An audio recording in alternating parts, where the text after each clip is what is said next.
सुगंधित झाली धरणी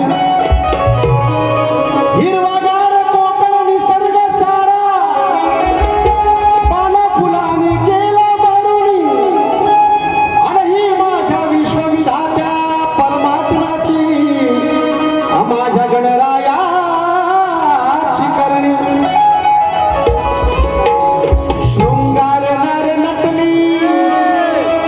गवळ्याची सुंदरी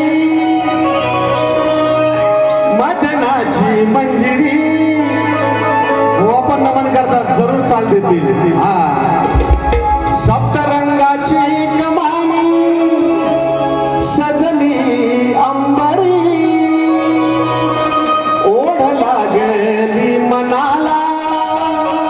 बाप्पा येणार कधी घरी आता इंस्टाग्रामवर सुरू होत होतं पावसाच्या धारा पडल्या की कधी गणपती बाप्पा माझ्या घरी येतो ही ओढ लागते माझ्या कोकणकरांच्या मनामध्ये तिचा आज मी या गणामध्ये मांडले